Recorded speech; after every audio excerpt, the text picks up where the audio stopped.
Border guard Bangladesh ও BSF এর মধ্যে ভারত বাংলাদেশ সীমান্ত বৈঠকে ঐক্যমত্য হলো না। আন্তর্জাতিক সীমান্তের 150 গজের মধ্যে কাঁটাতার লাগানো নিয়ে আপত্তি জানিয়েছে বাংলাদেশ। অন্যদিকে ভারত তুলেছে অনুপ্রবেশ ও পাচার নিয়ে। দিল্লিতে 55তম ভারত বাংলাদেশ সীমান্ত রক্ষা বাহিনীর বৈঠক বসেছিল। 4 দিন ধরে এই বৈঠক চলছিল, কিন্তু যে বিষয়গুলো নিয়ে বিতর্ক আছে তার সমাধান সূত্র মেলেনি বৈঠকে। খবর ডয়েচে ভেলের। দিল্লিতে এক বৈঠক করতে যান বাংলাদেশ বর্ডার গার্ডের বিজিবির director general major general Mohammad Ashrafuzzaman Siddiqui. তার সঙ্গে বৈঠক করেন ভারতের border guard security forces BSF director general Daljit Singh Chowdhury. বৈঠক শেষে দুই বাহিনীর প্রধান জানিয়েছেন, আলোচনায় বহু বিষয় উঠে এসেছে। দুই দেশই বিষয়গুলো নিয়ে আরও আলোচনার রাস্তা খোলা রেখেছে। সব মিলিয়ে বৈঠক সন্তোষজনক হয়েছে। তবে জানা গেছে ওই বৈঠকে কোনো দেশই চলতি সীমান্ত বিতর্কের সমাধান সূত্রে পৌঁছাতে পারেনি। বৈঠকে ভারত অনুপ্রবেশের উপর গুরুত্ব দিয়েছে। বাংলাদেশ থেকে ভারতে অনুপ্রবেশ ঘটছে এই অভিযোগ করা হয়েছে। পাশাপাশি অস্ত্রসহ একাধিক জিনিস পাচারের অভিযোগও উঠছে।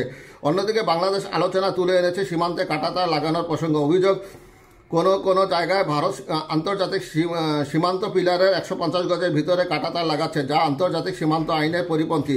উল্লেখ্য, সম্প্রতি মালদার কাছে সবদলপুর গ্রামে এমনই কাঁটাতার লাগানো নিয়ে ভারত এবং বাংলাদেশের মধ্যে রীতিমতো বচসা হয়েছে। কার্যত সংঘাতের পরিস্থিতি তৈরি হয় দিল্লির বৈঠকে, সে কথা উত্থাপন করেছে বাংলাদেশ।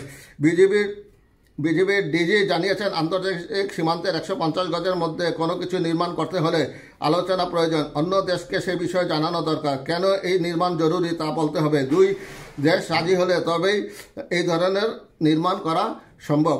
অন্যদিকে ভারতের তরফে জানানো হয়েছে, সীমান্ত সুরক্ষার জন্য সিঙ্গল লাইন ফেন্স বা আধুনিক কাঁটাতার লাগানো জরুরি। সীমান্তের সুরক্ষার জন্য যৌথ বর্ডার ম্যানেজমেন্ট প্ল্যান তৈরি করতে হবে। বাংলাদেশের দিক থেকে বিএসএফ এবং ভারতের নাগরিকদের উপর হামলা চালানো হয় বলে অভিযোগ করা হয়েছে। পাশাপাশি ইন্ডিয়ান ইনসার্জেন্ট গ্রুপের বিরুদ্ধে বিজিবিকে ব্যবস্থা নেওয়ার অনুরোধ জানানো হয়েছে। অভিযোগ, এই ধরনের গ্রুপ ভারতে জঙ্গি হামলা চালানোর ছক কষছে।